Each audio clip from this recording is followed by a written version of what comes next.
Heyo! What's up? Mayong adlaw sa tanan, atong nakahimamat recently ang atong hamtong nga mga subscribers and ingon nila, di man in town sila kabalo kung saon tong change sa privacy settings para makaapil sa travel guide giveaway. So karon, buhat og instructional video on how to tweak or change your privacy settings in YouTube. Lahi-lahi man ta og devices, so atong isa-isahon kung saon pag-change using a laptop, Android o iOS device. Either way, similar lang man pero naa lang gamay na kalahian. Let's get into it!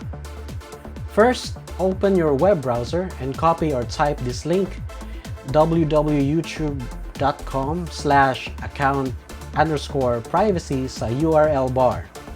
Second, hit enter sa inyong keyboard and hulata nga mag-load ang login page sa Google. Third, i-enter ang inyong email address and password. In my case, nakalogin naman kaganina, so mo-appear na automatically ang akong account. Ako na lang i-enter ang password, then click next, and voila! Diretso na kadayon sa privacy settings sa YouTube. Fourth, under playlist and subscriptions, na ay duha ka toggle buttons na nakaset on automatically, as I've mentioned before sa atong travel guide giveaway video. Ang importante diha kay kanang keep all my subscriptions private na dapat naka-off para makita taka sa akong subscribers list. Just click on that to turn it off and you are all set. Ganun lang kadali and hopefully isa ka sa makadaog sa atong pag-giveaway. Yay! So kung Android pod ang imong device, similar lang pod. First, open Google Chrome app. Then sa search bar, i-paste tong link sa account privacy na gi-mention nato ganina, www.youtube.com/account_privacy.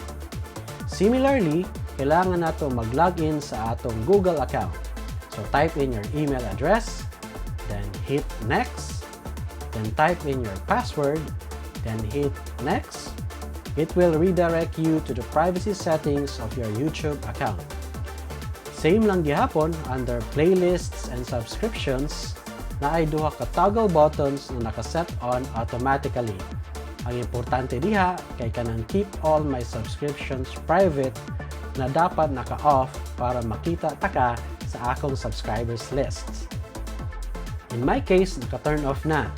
So, i-click lang nato ni hangtod sa ang color sa circle toggle button is color white, meaning naka-off na.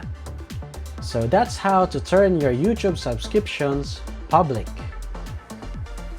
Kung iOS device punta, similar lang gyapon. First, open your web browser, copy the link that I've shared and then paste sa imong web browser search bar. Enter your email and password to log in. And once you are logged in, tap your avatar na naa sa top right corner. In my case, picture ni travel guy, of course. Tap that and a new screen will show. Tap Settings, then under Settings, look for History and Privacy. Tap that and a drop-down menu will show your privacy settings. Remember, ang importante diha kay kanang keep all my subscriptions private nga dapat naka-turn off. So, tap the toggle button to turn it off and you are now entered to the Travel Guide giveaway. Yay! Easy as that. If you still have questions and clarifications, please don't forget to leave a comment below para matabangan taka.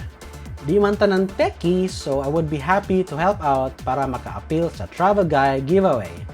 Until next time, this has been your Travel Guide na nag-iiwan ng kasabihan, ang pansit nga walay sabaw, uga.